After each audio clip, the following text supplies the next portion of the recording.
Bharatiya Janata party का core base क्या है? हिंदुत्व हमारी आइडियोलॉजी है। कांग्रेस पार्टी की आइडियोलॉजी क्या है? तुष्टीकरण उनकी आइडियोलॉजी है। ऐसी अरविंद केजरीवाल आए थे वादा करने के लिए ऑनेस्ट पॉलिटिक्स की, पर वो सिंबल बन गए भ्रष्टाचार का जब उन्होंने कोरोना काल में अपना 52 करोड़ का शीश महल बनाया। आए राजनीति बदलने थे, राजनीति तो मोदी जी ने बदल दी, केजरीवाल जी खुद बदल गए और एक भ्रष्टाचार के परिचायक बन गए। केजरीवाल जी की छवि ऐसी हो गई, यार ये तो घोषणाएं करता रहता है, ये तो 10 साल पहले कह रहा था यमुना साफ करेंगे, यमुना माँ को साफ नहीं किया, ये बच्चों की सर की झूठी कसम खा रहा। तो जितनी याद केजरीवाल जी करते गए, जितनी वो घोषणाएं करते गए, लोगों को ये समझ में आ गया कि यार पंजाब में महिला के खाते में पैसे नहीं डाले, यहाँ क्या डालेगा। तो उनका complete credibility loss in order to deliver on the ground भी खत्म हो गया। तो अगर मुसलमान समाज विकास के नाम पे वोट करना शुरू करेगा तो देश की राजनीति के लिए बेहतर होगा। और जिस दिन ही ऐसा होगा, मान के चलिएगा कि कांग्रेस पार्टी जो अभी डबल डिजिट सीट्स लेके भी आती है लोकसभा में, 10 भी नहीं ला पाएगी। कितना बड़ा पंजाब का अपमान है कि पंजाब के खुद के मुख्यमंत्री जो सिख हैं, उनको अरविंद केजरीवाल दिल्ली से राघव चड्ढा के जरिए कंट्रोल करने का प्रयास कर रहे थे।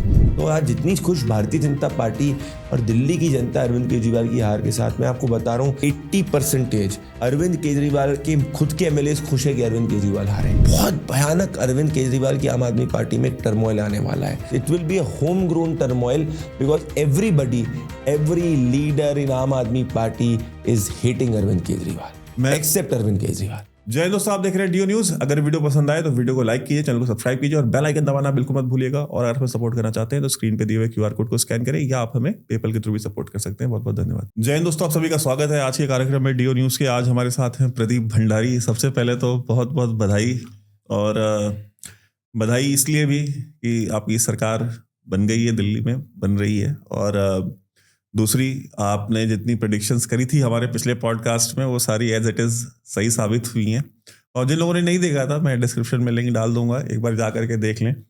और कहते हैं ना, अक्षरशः वर्ड बाय वर्ड सारी चीज़ें वैसे ही हुई। और एक चीज़ की और बधाई, क्योंकि आप नैरेटिव बिल्डिंग वाले उसमें भी थे, आप बीजेपी की टीम में, तो कहीं ना कहीं आप उस चीज़ के लिए भी बधाई के पात्र हैं कि आपने इतना अच्छा नैरेटिव बनाया कि आप दिल्ली में लोगों तक अपनी बात पहुंचा सके। तो और मैं कल मैंने ट्वीट भी किया था और मैंने बताया भी, मैंने कहा कि भाई बीजेपी को भी मैं कॉन्ग्रेचुलेट करता हूँ, और स्पेशली प्राइम मिनिस्टर और होम मिनिस्टर को, कि भाई उन्होंने आप पे ट्रस्ट दिखाया एंड आप उस ट्रस्ट पे खरे उतरे। और खुशी इस बात पे होती है जब पार्टी मैं या हमारे जितने भी व्यूअर्स हैं, हम सबको पता है कि हम किस विचारधारा के लोग हैं। तो हमें खुशी होती है जब प्रोफेशनल्स को, जो लोग ग्राउंड पे काम किए होते हैं, जिन्होंने गली गली मोहल्ले मोहल्ले खाक छानी होती है, जैसे आप जैसे लोग हैं, जिन्होंने सेफोलॉजी के थ्रू चप्पा चप्पा घूमा है इस देश का, तो उनको जब स्पेस मिलती है, उनको जब जिम्मेदारी मिलती है, तो हमें पता होता है कि रिजल्ट अच्छा आएगा। तो उसके लिए भी बधाई है आपको। तो पहला सवाल, आम आदमी पार्टी इतनी बुरी तरह से कैसे उड़ गई हवा में? मतलब अभी बीजेपी के पॉइंट ऑफ व्यू से नहीं, आप राष्ट्रीय प्रवक्ता हैं, ठीक है, लेकिन मैं आप एज अ सेफोलॉजिस्ट आपसे पूछूंगा, आम आदमी पार्टी इतना ऐसे कैसे, मतलब किसी ने एक्सपेक्ट नहीं किया था, मतलब बहुत सारे व्यूअर्स ने भी एक्सपेक्ट नहीं किया था। वैभव जी, आपके पॉडकास्ट चैनल पर दूसरी बार आप मुझे जोड़ रहे हैं, बहुत बहुत धन्यवाद। मैंने बहुत कम podcast interview before the election दिए थे, और पहला जो दिया था वो आपके साथ दिया था, क्योंकि जो आपके दर्शक है वो काफ़ी सीरियस व्यूअर्स हैं। पहली बात तो मैं कहता हूँ कि इस देश में एक ही व्यक्ति जो है वो नैरेटिव शेप कर सकता है, बना सकता है, और जिसको दुनिया में इतनी क्रेडिबिलिटी कि जो वो कहे, जिनके शब्दों में सरस्वती माँ है, उनका नाम है आदरणीय प्रधानमंत्री नरेंद्र मोदी जी। आप कितने भी कार्यकर्ता के रूप में नैरेटिव बना दो, बट अल्टीमेटली मैटर सिर्फ और सिर्फ लीडर करता है। तो मेरे हिसाब से ये 27 साल बाद हमारी पार्टी जो जीती है, इसका अगर किसी एक व्यक्ति जो डिसाइडिंग फैक्टर है, वो सिर्फ प्रधानमंत्री नरेंद्र मोदी जी, और मैं आपको प्रूव करूंगा कैसे, और आपका उसी के साथ मैं सवाल का जवाब दूंगा। देखिए, किसी भी चुनाव को जीतने के लिए वैभव जी एक बेस वोट चाहिए रहता है। आप दिल्ली के इलेक्शन की हिस्ट्री को आप देखेंगे, और आप इतने इन डिटेल जियोपॉलिटिकल एनालिस्ट भी हैं, तो जैसे आप वर्ल्ड पॉलिटिक्स को, जियोपॉलिटिक्स को एनालाइज करते हैं, और पिछले 5-6 सालों से तो मैं भी आपके चैनल को देख ही रहा हूँ, तो नुएंसेस बहुत मैटर करते हैं। तो दिल्ली का चुनाव हिस्टोरिकली एक ट्राइपोलर चुनाव हुआ करता था, जिसमें 32-33% वोट शेयर पे आप सरकार बना देते थे। 2013 के बाद से उसमें चेंज होना शुरू हुआ, और 2015 में आम आदमी पार्टी को कंप्लीट मेजॉरिटी मिली और 67 सीट्स मिली। और वो 60% तक वोट शेयर तक पहुंच गई।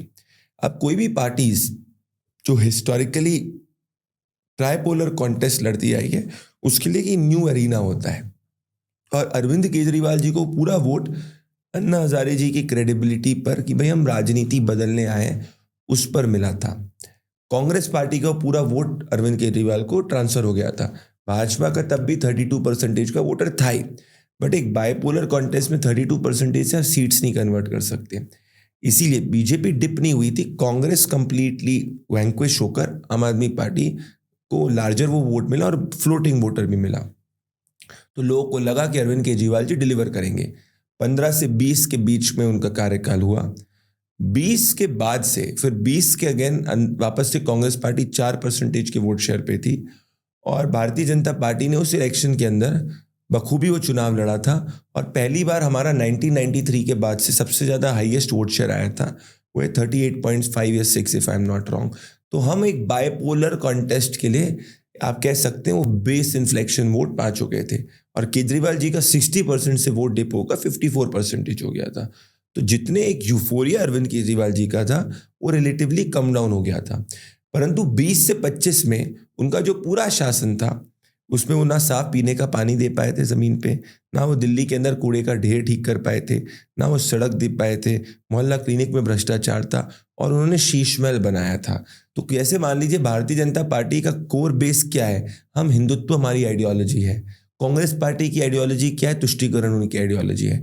ऐसी अरविंद केजरीवाल आए थे वादा करने के लिए ऑनेस्ट पॉलिटिक्स की, पर वो सिंबल बन गए भ्रष्टाचार का जब उन्होंने कोरोना काल में अपना 52 करोड़ का शीश महल बनाया और जनता के पैसे से लूट कर उसको बनाया, और वो ग्राउंड पे उनकी मॉरल क्रेडिबिलिटी लॉस का एक बड़ा कह सकते हैं आप टर्निंग पॉइंट था। उसके बाद शराब घोटाले के अंदर वो जेल रह के आए, और दिल्ली में गली गली उनकी शराब नीति के कारण शराब की दुकानें खुली। शराब पीना और ना पीना एक अलग बात होती है, परंतु as a matter of policy अगर आप ड्यूरिंग कोरोना काल लिकर को प्रमोट करते हैं और गली नुक्कड़ पे आप लिकर की दुकानें खोलने को प्रमोट करते हैं, तो वो लोगों के एक मॉरल हजार्ड भी होता है पॉलिसी का। एक पे एक फ्री भी देते, एक पे एक फ्री भी था, टेट्रा पैक के अंदर भी थे, और धीरे धीरे उनमें घमंड आता गया, क्योंकि कोई व्यक्ति जिसने कभी राजनीति नहीं की हो, सोचो आप उसको इतनी बड़ी बहुमत मिले, और दिल्ली में बेशक पावर उतनी कंपैरेटिवली स्टेट गवर्नमेंट के पास नहीं होती, पर मीडिया यहाँ पे है, this is the seat of power also of the central government. तो दिल्ली के मुख्यमंत्री को जितना परसेप्शन और नैरेटिव बनाने में का मौका मिलता है, देश के बहुत कम दूसरे मुख्यमंत्रियों को मिलता है, बेशक वो उतना काम करे। तो अगर दिल्ली में आप 10 काम करो और कोई दूसरे राज्य में 10 काम करो, तो दिल्ली में आपको काम जनता तक ले जाने में कम एफर्ट डालना पड़ता है, because it is naturally the media, projection ज़्यादा है। पर तो वो जो 20 से 25 में उनमें बहुत भयानक गुस्सा जमीन पे डेवलप हुआ। प्रधानमंत्री मोदी जी की क्रेडिबिलिटी हमेशा से टॉप नॉच रही है, और फिर हमने जो कैंपेन करा और जो कैंपेन के नैरेटिव को शेप करने का प्रयास किया, वो ये किया कि भाई हम अल्टीमेटली दिल्ली की जनता की मूलभूत सुविधाओं पे चुनाव को लड़ेंगे। तो आदरणीय अध्यक्ष जी, आदरणीय गृह मंत्री जी, प्रभारी जी, प्रदेश अध्यक्ष जी, सब ने आदरणीय प्रधानमंत्री मोदी जी की लीडरशिप के अंदर इस चीज़ों को गो अहेड दिया कि भाई हम साफ पीने के पानी पे लड़ेंगे, यमुना मैया के उस पर लड़ेंगे। और अरविंद केजरीवाल एक के बाद एक गलतियां भी करते गए, और जब उन्होंने कहा कि भाई यमुना में जहर जो है हरियाणा मिला रहा है, that it hit the conscience of the people. और फिर अगर आपने तीनों पीएम की स्पीच रैलीज को देखा होगा और हमारे सभी नेताओं की रैलीज को देखा होगा, एवरीबडी वाज आस्किंग कि भाई केजरीवाल पहले ये कहते थे अपने बच्चों की सर की कसम खा के मैं बड़ा बंगला गाड़ी नहीं लूंगा, अब शीश महल में 52 करोड़ के भ्रष्टाचार में है। वो कहते थे कि भाई 10 साल में 10 बार बोले कि अगर यमुना मैया को साफ नहीं करी तो वोट मत देगा, देखो यमुना माँ को साफ नहीं करी। दिल्ली में 10 साल में उन्होंने साफ पीने का पानी नहीं दिया, पर अपने शीश महल में आरओ के पास से साफ पीने का पानी उन्होंने पहुंचाया। तो that had hit the people on the ground. और जो मिडिल क्लास वोट पिछली बार उनके साथ में था, इस बार बजट में इस तरीके से ओवरऑल अगर आप देखेंगे, जो मिडिल क्लास की हमेशा से एक कंप्लेन रहती है कि भाई बजट मिडिल क्लास को ध्यान में रखकर नहीं बनाया जाता है। बेशक प्रधानमंत्री मोदी जी की सरकार ने फेसलेस इनकम टैक्स एसेस हो गया, इनकम टैक्स कंप्लायंस कॉस्ट को कम कर दिया, but this became an inflection point because nobody could think, but only Modi ji can do what nobody can think. और वो 12 लाख तक का टैक्स छूट इंक्रीज डिमांड और मिडिल क्लास की जेब में पैसा बहुत आया। I think that gave everybody the sentiment across the country that even the middle class, that Modi has always stood with middle class And this is honoring the middle class. Honoring middle class is just not a tax cut, but this is an honor of the middle class कि भाई आपको हम और पैसा आपकी जेब में डाल रहे हैं because you are a fundamental pillar of the economy. All of this provided the euphoria to the middle class. और जब ये मूलभूत सुविधाएं अर्बन पुअर में नहीं पहुंची झुग्गी बस्ती के अंदर, पिछली बार हम सिर्फ 30 ऑड बूथ्स पे झुग्गी बस्ती में लीड कर किए थे, इस बार हम 500 से ज़्यादा बूथ्स में झुग्गी बस्ती में लीड करें, तो इवन अर्बन पुअर के अंदर हमारा वोट बहुत बड़ा. तो ओवरऑल एक एंगर इलेक्शन था केजरीवाल जी के खिलाफ, जिसमें मोदी जी का खुद की पर्सनल गारंटी, ये कहना कि भाई 10 साल कांग्रेस को दे के 10 साल आपदा को दिया, एक मौका मुझे देके दो, मैं दिल्ली को सबसे आधुनिक शहर बनाऊंगा और आपकी मूलभूत सुविधाएं, प्रधानमंत्री कह रहा है कि मैं आपको साफ पीने का पानी दूंगा, आपकी कच्ची सड़क को ठीक करूंगा. That had hit people on the ground and people new कि यार ये आदमी ने 4 करोड़ घरों तक साफ पीने का पानी पहुंचाया, तो यहाँ तो पहुंचा ही देंगे. तो I think it was a difference between hope and governance which PM Modi was promising and Arvind Kejriwal जो बन गए symbol lies, deceit, falsehood, corruption का. तो आए राजनीति बदलने थे, राजनीति तो मोदी जी ने बदल दी, केजरीवाल जी खुद बदल गए और एक भ्रष्टाचार के परिचायक बन गए. लेकिन जो मेरा सवाल था कि केजरीवाल के साथ में जो लोग थे या केजरीवाल की जो राजनीति थी वो इतनी बुरी तरीके से कैसे हारी? मतलब इसमें क्या फैक्टर्स थे उनकी? क्योंकि हारना जीतना चुनाव में लगा रहता है, भारतीय जनता पार्टी भी चुनाव हारती है, ऐसा नहीं कि नहीं हारती. तो वो तो मतलब ठीक है, it's a part of the game. लेकिन इतनी बुरी हार, इतनी बुरी, क्योंकि पिछली बार इनकी जीत भी अनप्रेसिडेंटेड थी. देखिए राजनीति में आपको एग्जांपल दूं मैं, 2 या 3% वोट शेयर बीजेपी का आया था त्रिपुरा चुनाव में पहली बार. उसके बाद विद इन 5 ईयर्स सरकार बना दी थी और लेफ्ट के 30 साल के शासन को त्रिपुरा के अंदर 2018 if I am not wrong हराया था. केजरीवाल जी के जो बड़े कारण थे, पहला उनका घमंड, पहला उनके घमंड जो शीश महल के रूप में देश दिल्ली की जनता के सामने था, और दिल्ली की जनता ने देखा ये कोई नया ऐसा नेता नहीं है, ये तो कांग्रेस का ही एक मिनी रिचार्ज्ड वर्जन है. तो मेरे हिसाब से पहला कारण वो रहा. दूसरा कि उनकी जो क्रेडिबिलिटी, देखिए नेता है कोई भी सार्वजनिक जीवन में होगा, उसके एक बार क्रेडिबिलिटी खत्म हो गई या उस पर जनता का विश्वास हट गया तो फिर वो वापस पाना बहुत मुश्किल होता है. तो केजरीवाल जी की छवि ऐसी हो गई, यार ये तो घोषणाएं करता रहता है, ये तो 10 साल पहले कह रहा था यमुना साफ करेंगे, यमुना माँ को साफ नहीं किया, ये बच्चों की सर की झूठी कसम खा रहा. तो जितनी याद केजरीवाल जी करते गए, जितनी वो घोषणाएं करते गए, लोगों को ये समझ में आ गया कि यार पंजाब में महिला के खाते में पैसे नहीं डाले, यहाँ क्या डालेगा. तो उनका complete credibility loss in order to deliver on the ground भी खत्म हो गया. तो दैट वॉज पॉइंट नंबर 2.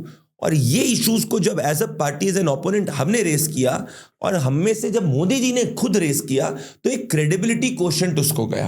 और मोदी जी का ये कहना कि भाई तुमने 10 साल इनको दे दिए, 10 साल दे दिए, क्या तुम्हारी सड़क ठीक हुई? तो लोगों ने बोला नहीं हुई. बोला मैं ठीक करके दूंगा, मोदी जी ने बोला. फिर बोला कि क्या 10 साल कांग्रेस को दिए, 10 साल आम आदमी पार्टी को दे, क्या यमुना माँ साफ हुई? नहीं. बोला मैं करके दूंगा. तो व्हेन पीपल, लोग यार प्राइम मिनिस्टर बोल रहा है, वही प्राइम मिनिस्टर जिसको हम 7 में से 7 सीट्स लोकसभा में देते हैं, और इसको हमने 2 बार मौका दे दिया, तब भी ये चीज नहीं कर पाया, और अभी भी केंद्र को जब ब्लेम करने का प्रयास कर रहा है, तो लोगों को समझ गया इसको वोट डालेंगे तो क्या मिलेगा, ये वापस से जाके केंद्र को ब्लेम करेगा, हरियाणा को ब्लेम कर देगा, किसी तीसरे को ब्लेम कर देगा. तो जनता को आज ब्लेम करने वाले शासक नहीं चाहिए, जनता को वो लोग गवर्नेंस के अंदर चाहिए जो करंट सिचुएशन के अंदर भी काम करवाना जानते हैं. और मोदी जी की एक छवि है कि अगर मोदी जी कुछ कह रहे हैं तो वो करके रहेंगे, and that is what completely was the differentiating. और एक रूल होता है वैभव जी की जब कोई पार्टी नीचे जा रही रहती है ना, तो आप जनता जनरली गिव्स डिसाइसिव मैंडेट्स. और हिस्टोरिकली आप उठा के देख लो, particularly in the last 14-15 years, कोई भी जीता या हारा है, कन्विंसिंगली जीता है. हंग वर्डिक्स का दौर खत्म हो चुका है. सो पीपल मस्ट सेड यार इसको अब छोड़ दो, एक बार मौका मोदी जी को दे के देखो. This is why it went up to 48. 45% तक हमारा वोट शेयर पहुंचा है बीजेपी एंड एनडीए 47. सो सोचिए जो 32 से 45% तक पहुंचना है very big. Also why India white is very big, क्योंकि बीजेपी 0 सीट से दिल्ली में कंपैरेटिवली नहीं शुरू करती, क्योंकि जितनी भी मुस्लिम मेजॉरिटी 60% सीट्स हैं वो आम आदमी पार्टी जीती है. तो आप मान के चलो आम आदमी पार्टी +8 से शुरू करी थी, वो उसका पीछे उसका काम नहीं था, सिर्फ और सिर्फ उसको एक वोट बैंक का सपोर्ट था. और despite having a +8 lead initially, if we are able to cross 48, तो आप मान के चलो कितनी बड़ी है हार अरविंद केजरीवाल की. मुस्लिम वोट शेयर तो आपका भी बढ़ा है, 3 से 13% पे आया है.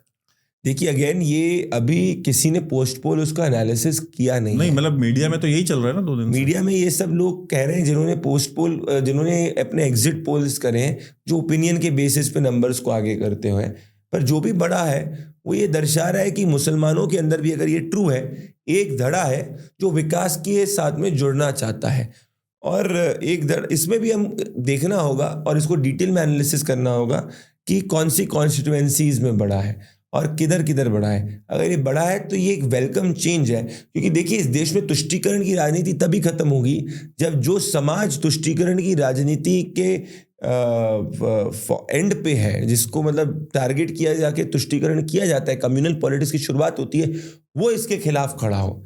कोई हमने किसी ने ठेका नहीं लिया है इसको चीज, हम तो सबका साथ सबका विकास की बात करते हैं, और जिन्होंने तुष्टीकरण का जहर इस देश की राजनीति में करा है उस समाज को ही उसके खिलाफ खड़ा होना पड़ेगा। तो अगर मुसलमान समाज विकास के नाम पे वोट करना शुरू करेगा तो ये देश की राजनीति के लिए बेहतर होगा। और जिस दिन ही ऐसा होगा, मान के चलिएगा कि कांग्रेस पार्टी जो अभी डबल डिजिट सीट्स लेके भी आती है लोकसभा में, वो सिंगल डिजिट सीट्स पे आ जाएगी, 10 भी नहीं ला पाएगी वो।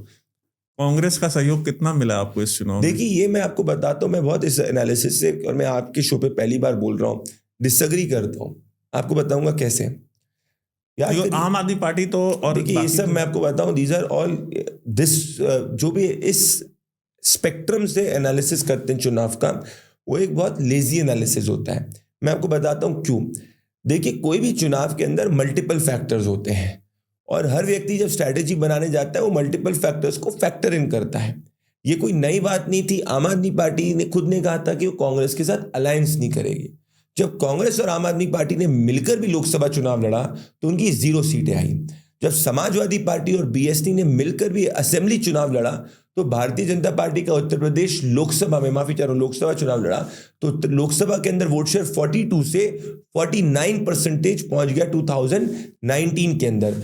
तो जरूरी नहीं होता कि दो विरोधी साथ में आए तो 1 + 1 = 2 होता है। वो कई बार 1 + 1 = 0.9 भी हो जाता है, और वही हमने उत्तर प्रदेश में भी देखा। इस बार गुस्सा अरविंद केजरीवाल के तरफ था, और जो भी उनको छूता उसका निश्चित दिल्ली के अंदर पतन तय था। कांग्रेस पार्टी वैसे भी एक जमाना जब्त पार्टी है दिल्ली के अंदर, उसने जिसका हाथ थामा है पॉलिटिकली उसका सर्वनाश तय है, क्योंकि ये सब लड़ तो एक ही पाए से रहे ना। अगर ये आपका पाए है, जिस पाए के लिए मान लो कांग्रेस भी लड़ रही है, आम आदमी पार्टी भी लड़ रही है, तो भले साथ में हो, बटेगा तो इसी में ना। भारतीय जनता पार्टी के पाए से थोड़ी शिफ्ट कर रहे हैं, और जब ये अलायंस करते, मेरा तो ये भी मानना है कि अगर कांग्रेस और आम आदमी अलायंस करते तो और आम आदमी पार्टी का वोटर शिफ्ट होकर भाजपा में आ जाता, क्योंकि उन दोनों को पता है कि अगर कांग्रेस और मान लीजिए कहीं आम आदमी पार्टी का कार्यकर्ता लड़ रहा है, वहां कांग्रेस को सीट दे दी, तो जरूरी थोड़ी कि कार्यकर्ता अपना वोट ट्रांसफर करेगा। वो तो सोचेगा 10 साल से मेरी राजनीति यहां पे है, और अगर मैंने कांग्रेस के साथ अलायंस कर दिया और कांग्रेस का विधायक जीत गया तो मेरी तो राजनीति खत्म हो जाएगी। बड़े बड़े नेताओं को तो छोड़िए यार, वो तो शीश महल में बैठते हैं सब, कांग्रेस हो या आम आदमी पार्टी हो, पर जो कार्यकर्ता है जो वहां पे लड़ता है वो ये देखता है कि भाई मेरी वहां लोकल राजनीति असेंबली चुनाव में कैसे चलेगी। तो इनफैक्ट मैं तो उल्टा कॉन्ट्ररी ये कहता हूं, अगर इस साथ में आते तो ऐसा भी हो सकता है कि और vote share Bharatiya Janata party का भी बढ़ सकता है। इसमें हम एक चीज ये भी अगर हम बात करें, डिस्कशन करें कि इस पूरे इलेक्शन में जैसे हमने सुप्रिया श्रीनेत को देखा, सुप्रिया श्रीनेत ने बड़े गुस्से में आकर के टीवी चैनल पे बोला, मेरे ख्याल से आज तक पे उन्होंने बोला था ये चीज कि देखिए हम कोई एनजीओ नहीं है, हम एक राजनीतिक दल हैं। और अच्छा ये भी एक हास्यास्पद बात है कि अब उनको ये सफाई देनी पड़ रही है कि कांग्रेस एनजीओ नहीं है, एक पॉलिटिकल पार्टी है। मतलब ये दिन भी कांग्रेस पे आना था। मेरे को लगता है कि सुप्रिया जी को यही बात राहुल गांधी को समझानी चाहिए, जो लगातार शायद से 81 अपना चुनाव जो है वो हार चुके हैं। 81 81 तो ये इतना करेज जो है, और उसके बाद भी तस से मस नहीं हुए हैं। अभी भी जॉर्ज सोरोस के रिमोट कंट्रोल पे चलते हैं, अभी भी इंडियन स्टेट के खिलाफ लड़ने की बात करते हैं। कांग्रेस पार्टी बेशक एनजीओ नहीं हो, पर कांग्रेस पार्टी एक फ्रंट यूपीए की जब सरकार थी, देश विरोधी एनजीओ की तो थी। हमने देखा है, आपने कितने जियोपॉलिटिकल एनालिसिस के अंदर किया है, कम्युनल वायलेंस बिल लेके आए, तो उससे बड़ा तो कुछ हो ही नहीं सकता था। वो जनक उसके कौन थे? ये योगेंद्र यादव जैसे फ्रॉड ही तो थे, जो कुछ समय पहले क्या कह रहे थे, आपने उनका वो बयान सुना होगा कि democracy as a experiment has ceased to exist and deliver. क्यों? क्योंकि वो सोनिया गांधी जी और राहुल गांधी जी को पावर में नहीं ला पा रहे, और योगेंद्र जी जहां भी पब्लिक रैली में जाते हैं उनको जनता का विरोध झेलना पड़ता है। तो ये लोग जो है ये देश विरोधी लोग हैं। सलीम की बात कर रहे हैं ना जी, सलीम, मिस्टर सलीम जी, जो मंडे को फार्मर होता है, ट्यूसडे को पॉलिटिकल एनालिस्ट होता है, वेंसडे को सिफोलॉजिस्ट होता है, थर्सडे को पॉलिटिशियन होता है, फ्राइडे को पता नहीं क्या रहता है, सैटरडे संडे पार्टी करता है मजे से, वही, और कहता है अपने आप को लेफ्टिस्ट। बताओ, गमछा, अच्छा ये गमछा लेकर के घूमने वाले सारे लेफ्टिस्ट हैं। पर ये सब बैठेंगे, चलेंगे मर्सिडीज में, आपसे मर्सिडीज में चलेंगे, मर्सिडीज में चलेंगे, और बड़े बड़े 5-7 स्टार होटल के नीचे रुकेंगे नहीं अपनी कॉन्फ्रेंसेज में। ये अजीब विडम्बना है। एक बहुत बड़े वामपंथी नेता है, वो बात मैं बता रहा हूँ आपको, आज से करीब 10-12 साल पहले की, बहुत बड़े वामपंथी नेता है, वो एम्बेसडर चलते थे। तो उनकी एम्बेसडर थी, वो आए और एक जेएनयू में इवेंट था, मेरा कजिन एक जेएनयू में उस समय रिसर्च कर रहा था, तो वो इंटरनेशनल रिलेशंस में कर रहा था भाई, वो अफ्रीकन स्टडीज में नहीं कर रहा था, तो वो रिसर्च कर रहा था, तो मैं वहाँ से मिलने गया था, तो वो आए, तो उन्होंने कहा कि वहाँ सब लोग लड़के खड़े थे, तो उन्होंने कहा कि, मैंने कहा कि यार ये तो बताओ, इतने बड़े नेता हैं, टीवी पे भी आते हैं, और इतने बड़े सोचो पॉलिट ब्यूरो के इतने सीनियर मेंबर, जनरल सेक्रेटरी भी रहे हैं। मैंने कहा यार ये आदमी एम्बेसडर से चल रहा है, बताओ कितना सिंपल आदमी है। तो कहते हैं कि मेरे कजिन बोला कि 2 मिनट रुको, अभी इनकी धर्मपत्नी भी आएंगी, उनकी भी गाड़ी देख लो। तो उनकी पत्नी भी राजनेता है, अच्छा, वामपंथी, ठीक है, वो मर्सिडीज से आई। मैंने कहा ये स्कैम सिर्फ वामपंथी पुल कर सकते हैं इंडिया में, हम तो नहीं कर पाएंगे। तो मतलब ये कहते हैं ना, ये गमछा लेकर के जो टोपी पहनाने वाला काम है इन वामपंथियों का, योगेंद्र यादव जैसे, मतलब ये नहीं कर पाता कोई और। And somewhere I feel like they have been trained for this. I agree with you. They have been trained to fool people. Yes. And more than people, they have been trained to loot the poor. Their ideology is focused on only looting the poor. It is not focused on generation of wealth. It is only focused on looting the poor and living a lavish lifestyle on the money of the poor. That is something which I am absolutely against. See, the idea, whether it's not about left or right. The idea is that you need more wealth in this country. जितना ज़्यादा wealth country में होगी, उतना ज़्यादा देश के लोगों का भला होगा। That is as simple as that. वामपंथी and the Congressies and the Abda guys thought कि भाई हम जनता के पैसे को लूट कर we will make our Sheesh Mahal, we will travel business class, we will travel Mercedes and all, but ensure that the poor always is living in poverty, so that you can sell poverty to them as a utopian concept which they might come out of. Hey, Modi ji lifted 25 crore people out of poverty because he's seen poverty himself. These are looters is what I can say. They are real Ghaznis of the country. US में भी जो भी ये, आज मैंने एक video भी record किया, ये यूएस एड टाइप की जो संस्थाएं हैं, या जॉर्ज सोरोस की ओपन सोसाइटीज फाउंडेशन जो है, ओएसएफ ने बहुत सारा पैसा जो है ना, और ये यूएस एड ने बहुत सारा पैसा इंडिया में ऐसी एनजीओज को दिया है, जिन्होंने वो पैसा फर्दर आगे बढ़ा करके बॉलीवुड के इन्फ्लुएंशियल फैमिलीज के कुछ जो नाकारा टाइप के, यूजलेस टाइप के जो लड़के होते हैं ना, जिनको कोई काम धंधा नहीं होता, इनकी फिल्में नहीं चलती, इन्हें कोई देखता नहीं है, या बिजनेस में they are just too stupid और dumb to run a business, तो वो उनको वो देते हैं, वो एनजीओज बना लेते हैं, उनको क्लाइमेट। अच्छा आप मुझे एक बात बताइए, जो एक्टिविस्ट होते हैं, एक्टिविस्ट का घर कैसे चलता है? एक थी ना, कौन लड़की जो ग्रेटा थनबर्ग, क्या कर रही है आजकल? आप मुझे बताइए ना, ग्रेटा थनबर्ग का घर कैसे चलता है? वो बिजनेस क्लास ट्रैवल करती है, उसका पैसा कौन देता है? कि इंडिया में जो एक्टिविस्ट हैं, ये जो हवाई जाते हैं, मैक्सिको जाते हैं, अमेरिका जाते हैं, लंदन, वॉशिंगटन, यहाँ वहाँ जाकर जो कॉन्फ्रेंसेस अटेंड करते हैं, आखिर इसका पैसा कौन देता है? मैं सपने में भी नहीं सोच सकता कि मैं छुट्टी मनाने हवाई चला जाऊं। आरफा खानम शेरवानी चली जाती हैं, वो तो फोटो डालती हैं इंस्टाग्राम और ट्विटर के ऊपर, और दूसरों को कहती है कि बुर्का पहनो, और दूसरों को कहती हैं बुर्का पहनो। मतलब वो तो ठीक है, वो उनकी अपने समाज की समस्या है, वो हमारी समस्या नहीं है। वो अगर मुसलमानों को वो हिपोक्रेसी नहीं दिख रही है तो वो उनकी है, वो उनकी अपनी समस्या है। But at least we can call out that. हाँ ये घर कैसे चलता है मैं कभी नहीं समझ। एग्जैक्टली तो इनका घर कैसे चलता है? अगर मैं मान लीजिए अगर मैं ये चैनल बंद कर दूं, हाँ ठीक है, या मैं चैनल ये बंद हो जाए, भगवान ना करे, तो मैं सोचूंगा ना कि मेरा बीच में आपका प्रयास भी तो करा था बंद करने का प्रयास भी किया आपने, देखा। तो मतलब कहते हैं ना कि मतलब ये चलेगा कैसे? अभी भी जब हम ये वीडियो रिकॉर्ड कर रहे हैं, डीओ न्यूज के ऊपर कनेडियन गवर्नमेंट की कॉपीराइट स्ट्राइक पड़ी हुई। Do you know this? Canadian government ने की कॉपीराइट स्ट्राइक, गवर्नमेंट ने करी है। मतलब लग रहा है ट्रूडो के आप हिट लिस्ट में। मतलब आप सोचिए, मतलब मैं यही कह रहा हूं कि आप इनका घर कैसे चलता है? Who funds it? USAID. USAID क्या है? CIA की फ्रंट ऑर्गेनाइजेशन है। आपको पता है USAID का बजट जो है वो CIA से 3 गुना ज्यादा है। 3 गुना ज्यादा है CIA से। और वो क्या करते हैं? जो काम CIA खुद नहीं कर सकती वो काम USAID से कराती है। आपके पंजाब में आज की डेट में इतनी ड्रग्स की प्रॉब्लम है, दुनिया की 95% हेरोइन अफगानिस्तान में पैदा होती है। उस हेरोइन को पैदा करने के लिए जो जरूरी सामान है, जो वाटर सप्लाई है, उसका जो कॉस्ट आती है, वो कॉस्ट कौन पे करता है? USAID देती है। USAID कहती है अफीम पैदा करो। जॉन किरियाकू CIA के काउंटर इंटेलिजेंस के पाकिस्तान के अंदर हेड थे। जॉन किरियाकू ने बोला ये चीज, ऑन रिकॉर्ड बोला है उन्होंने, कि जब वो अफगानिस्तान में गए थे, कहे मैं अफगानिस्तान पोस्टिंग हुई, मैं गया, मैंने देखा पॉपी फील्ड्स जो है, अफीम की खेती हो रही है। तो मैंने उनसे किसान को बुला के बोला, मैंने कहा तुम लोग ये क्यों उगा रहे हो? Afghanistan used to be net exporter of food grains, तो आप फूड ग्रेन्स पे जाओ, ड्राई फ्रूट्स पे जाओ, आप सैफरन पैदा करो, उस पर ज़्यादा पैसा कमाओगे, इसको क्यों पैदा कर रहे हो? तो ही सेड कि जब भी हम अनाज पैदा करना चाहते हैं, ये अमेरिकन आकर के हमको बोलते हैं कि नहीं, इसके अलावा कुछ नहीं पैदा कर सकते, तो कहते हमको फोर्स करते हैं। तो कहे व्हेन आई इन्वेस्टिगेटेड, तो पता चला कि उन किसानों को पानी देने के लिए, खाद के लिए, सीड्स के लिए सारा पैसा USAID देती है। इमेजिन कीजिए। तो आपके यहाँ भी आप कहेंगे यार अफगानिस्तान की प्रॉब्लम है, हमको क्या समस्या? अगर 95% ऑफ वर्ल्ड्स हेरोइन और ड्रग्स वहां पैदा हो रही है, तो आपके यहाँ भी जो आ रही है वो तो वहीं से आ रही है ना, वो कोई मैक्सिको से तो नहीं आ रही है।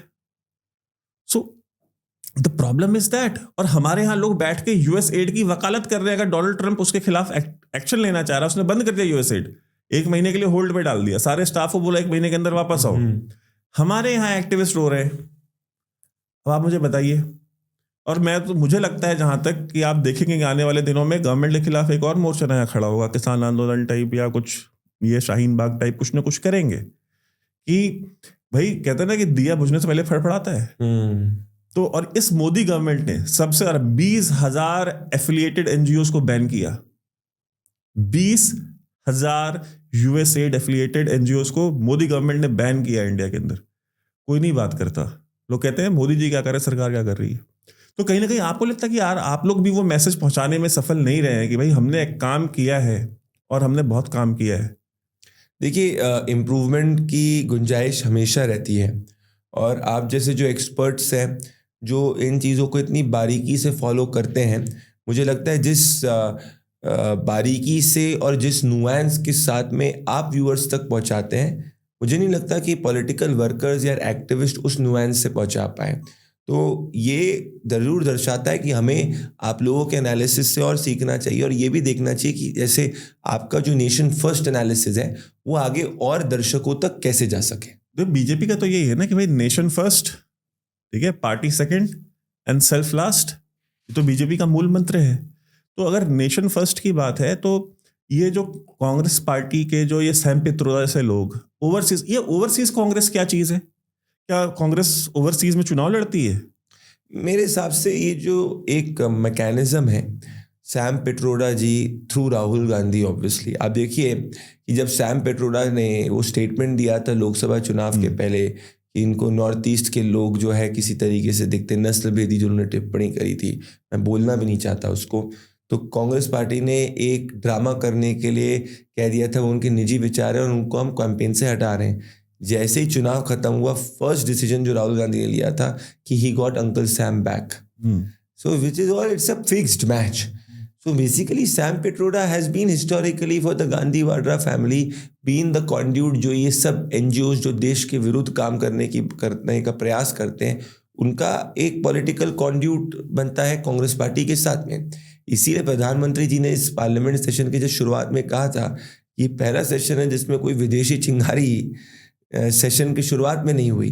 अदरवाइज आपने देखा होगा कि हिंडनबर्ग से लेकर हर तरफ में जॉर्ज सोरोस और उनके एजेंट्स और कांग्रेस पार्टी ऐसे काम कर रही थी, मान लो कि जय और वीरू की जोड़ी है।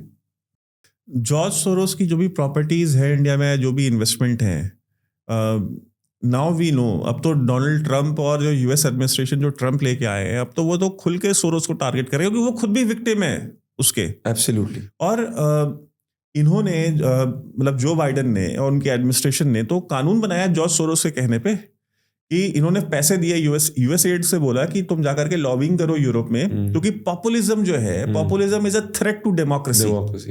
ठीक है, तो उन्होंने कानून बनवाया सोशल मीडिया सेंसरशिप के लिए ईयू में। वो हमारे यहाँ भी करने की कोशिश की, लेकिन हमारे यहाँ कानून नहीं बनवा सकते थे। कांग्रेस पार्टी होती तो कानून भी बना लेती, लेकिन बीजेपी गवर्नमेंट थी, उन्होंने कानून नहीं बनाया, तो उन्होंने इसको इनडायरेक्टली सेंसरशिप कराई। हमने इलेक्शन में देखा, और पोस्ट इलेक्शन गवर्नमेंट ने उसके ऊपर एक्शन भी लिया, कुछ लोगों को अरेस्ट भी किया, गूगल के एम्प्लॉइज को और इनके मेटा के एम्प्लॉइज को। लेकिन क्या हमको भी अब प्रोएक्टिव होकर के काम करने की जरूरत नहीं? ठीक है, हमको ये ब्रीदिंग स्पेस 4 साल का मिला है, बट मुझे लगता है कि इस पे सरकार जो है आपकी चीज़ों को संज्ञान जरूर ले रही होगी, क्योंकि इस बार ग्लोबली अगर आप देखेंगे कि एक ग्लोबल इंस्टेबिलिटी और एंटी इनकम्बेंसी के दौर में प्राइम मिनिस्टर नरेंद्र मोदी की सरकार has taken the country forward. अब कुछ एस्पेक्ट्स पे जिस पे आप कह रहे हैं कि और कार्य करने की ज़रूरत है, मुझे लगता है कि ज़रूर, क्योंकि अल्टीमेटली नेशनल सिक्योरिटी की बात है, and this is narrative which concerns with national security, and national security में हम लोग अनकॉम्प्रोमाइजिंग है, तो ज़रूर लिया जाएगा। अगर अब हम देखें तो अब इस साल के एंड में फिर चुनाव शुरू हो जाएंगे। इस साल तो एक ही चुनाव और है बिहार का, वही कह रहा हूँ, बिहार का, कि फिर वहाँ पे बिहार में, और बिहार का चुनाव बड़ा चुनाव है। बिहार में, पर मैं आपको बताऊँ, बिहार के पहले दिल्ली में अब आप देखिएगा, और ये मैं आप बहुत जिम्मेदारी के साथ कह रहा हूँ कि अरविंद केजरीवाल की मॉरल क्रेडिबिलिटी खत्म हो गई है। अरविंद केजरीवाल कभी नहीं सोच सकते थे कि उनको और मनीष सिसोदिया को और उनके ये सौरभ भारद्वाज और सत्येंद्र जैन सब हारेंगे और आतिशी मारलेना जो है वो जीत जाएगी। स्टेफनी मुख्यमंत्री जी, उनको अपना, आपको वो वीडियो आपने देखा होगा आतिशी मारलेना का, जिसके अंदर मैं आपको बताना चाहता हूँ कि वो मज़े बहुत ऐसे एंजॉय कर रही थी जैसे कि मान लो वो चुनाव जीत चुकी हैं, उनका खुद का नेता चुनाव हारा है। मैं आपको एक वीडियो बड़ा दिखाऊंगा। आई वाज शॉक्ड टू सी कि आतिशी मारलेना किस तरीके से एंजॉय कर रही थी चुनाव के बाद में। तो there is something which is brewing inside the Aam Aadmi party. ये देखिए आप,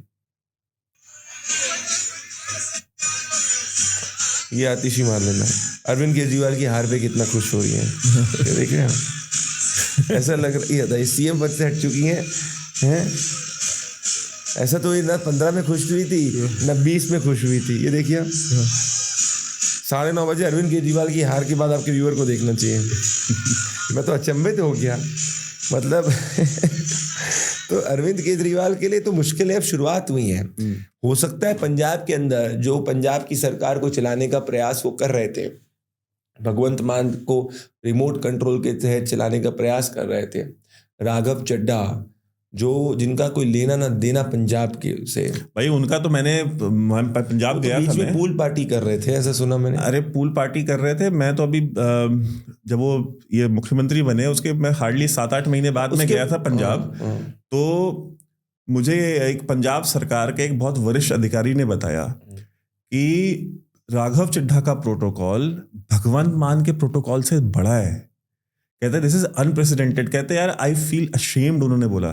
तो आप एक चीज सोचिए, क्या है राघव चड्ढा का जनाधार? वो आदमी ने क्या जमीनी स्ट्रगल किया? कोई जमीनी स्ट्रगल नहीं करा है। तो ये सब क्यों कर रहे थे? क्योंकि Arvind Kejriwal ji wanted to control Bhagwant Mann's government. देखिए ये कितना बड़ा पंजाब का अपमान है कि पंजाब के खुद के मुख्यमंत्री जो सिख हैं उनको अरविंद केजरीवाल दिल्ली से राघव चड्ढा के जरिए कंट्रोल करने का प्रयास कर रहे थे। मुझे लग रहा है पंजाब के अंदर अरविंद केजरीवाल की सरकार के खिलाफ भयानक एंटी इनकम्बेंसी। अगर आप ऑफ द रिकॉर्ड भी उनके एमएलए से बात करेंगे ना, तो आप 10 में से 9 एमएलए पाएंगे जो अरविंद केजरीवाल जी और राघव चड्ढा के खिलाफ बोलेंगे। और वो सब इंतजार कर रहे थे कि एक बार केजरीवाल हारे। तो आज जितनी खुश भारतीय जनता पार्टी और दिल्ली की जनता अरविंद केजरीवाल की हार के साथ, मैं आपको बता रहा हूँ 80% अरविंद केजरीवाल के खुद के एमएलए खुश है कि अरविंद केजरीवाल हारे। तो आज अरविंद केजरीवाल का ये जो पूरी पॉलिटिकल स्टार्टअप के रूप में आई थी, आज ये भ्रष्टाचार की जो परिचायक बनी है, इसकी तो मुश्किलें शुरू हुई हैं। इन पे भ्रष्टाचार के केसेस लंबित हैं जो सुप्रीम कोर्ट और हाई कोर्ट के संज्ञान में है। एक भी केस के अंदर इनको कुछ जमानत तो बेल पे बाहर है, कोई भी केस डिस्प्रूव नहीं हुआ है। तो अभी तो आगे आगे अब देखिए आम आदमी पार्टी के अंदर कितनी फूट होगी। आतिशी का एक अलग कैंप बन चुका है। मनीष सिसोदिया आतिशी से नफरत करते हैं। अरविंद केजरीवाल इनसिक्योर हो चुके हैं क्योंकि आतिशी जीत चुकी है। वो सोच रहे हैं कि वो किससे रिजाइन कराएं कि या तो दिल्ली के असेंबली में पहुंचे या पंजाब के जरिए राज्यसभा में पहुंचे। तो बहुत भयानक अरविंद केजरीवाल की आम आदमी पार्टी में एक टर्मोइल आने वाला है इन द नेक्स्ट 1 ईयर। आप देखिएगा और मैं ये टर्मोइल बताऊं, this is nothing to do with this, it will be a home grown turmoil because every leader in Aam Aadmi Party is hating Arvind Kejriwal except Arvind Kejriwal. मैं पंजाब में कहीं जा रहा था, नंगल जा रहा था मैं जी। तो रास्ते में एक सरकारी एम्प्लॉई है, वो मिले थे। तो 2-4 लोग थे, तो हम बैठ के लंच कर रहे थे। तो उन्होंने बताया कि उन्होंने कहा कि भाई मैं इस चीज़ का आई विटनेस हूँ। उनके कोई दोस्त, उनके कलीग हैं। तो एक कोई तहसील है वहाँ पंजाब में, मेरे ख्याल से लुधियाना में है शायद।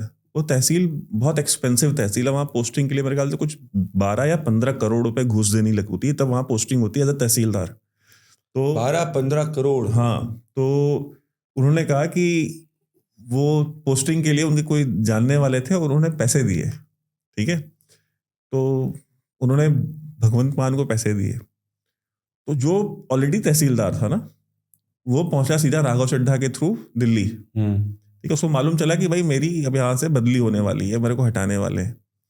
तो वो सीधा राघव चड्ढा के किसी रेफरेंस के थ्रू दिल्ली आ गया। केजरीवाल ने कहा वो पैसे तुम मुझे दे दो, मैं देखता हूँ कैसे करता है।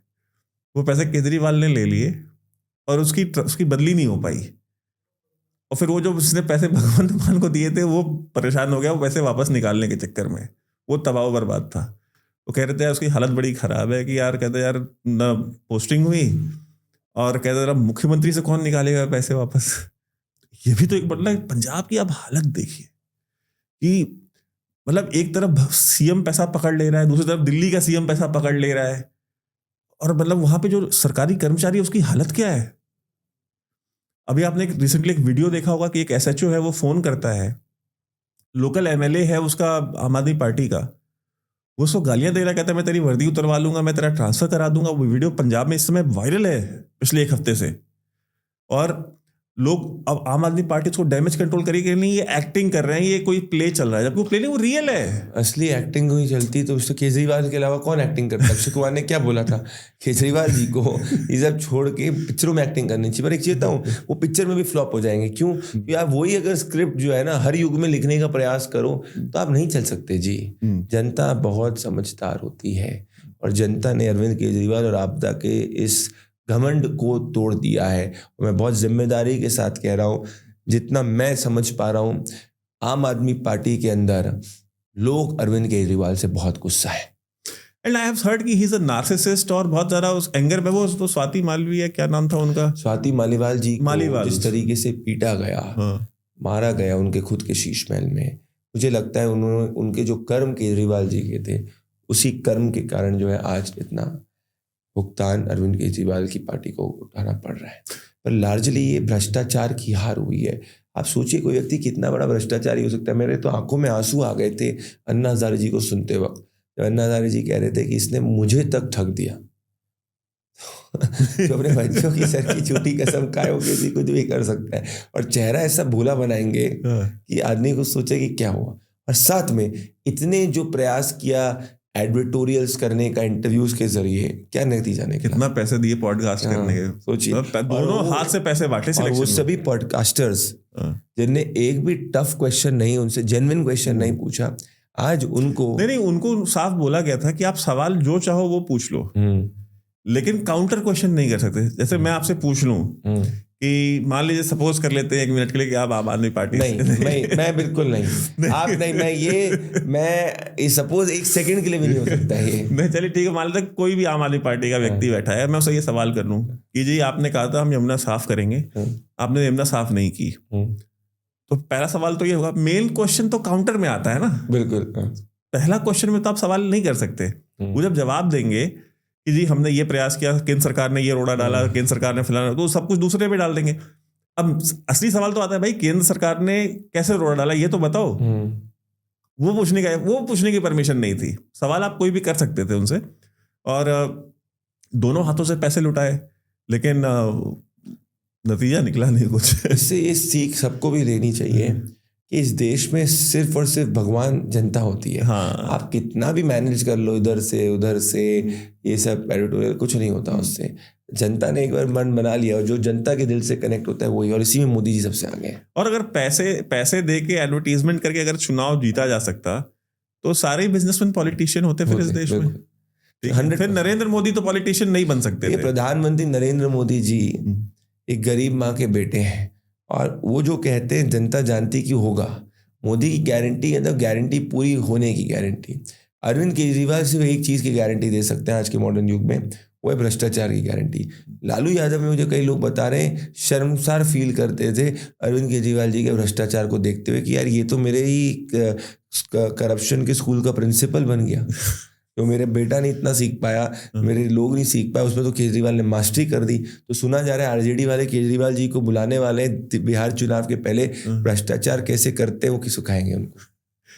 अच्छा, एक लास्ट क्वेश्चन आज का, कि दिल्ली का जो भविष्य है, आपने देखिए अब 27 साल बाद अब आपको सरकार तो मिल गई, और आपने वादे भी बहुत बड़े बड़े कर दिए। आपने कहा हम यमुना भी साफ कर देंगे, हम पीने का पानी भी दे देंगे, हम कच्ची बस्तियां खत्म करके सबको पक्का मकान भी दे देंगे।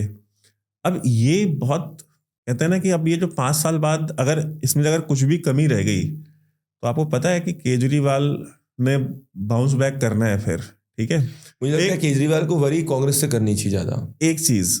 दूसरा, केजरीवाल का भविष्य क्या है? बिकॉज मुझे एज एन एनालिस्ट, मुझे केजरीवाल का भविष्य बड़ा धूमिल दिखता है, मतलब अंधकार में दिखता है। मतलब अंधकार, वो काल कोठरी वाला अंधकार दिख रहा है मुझे।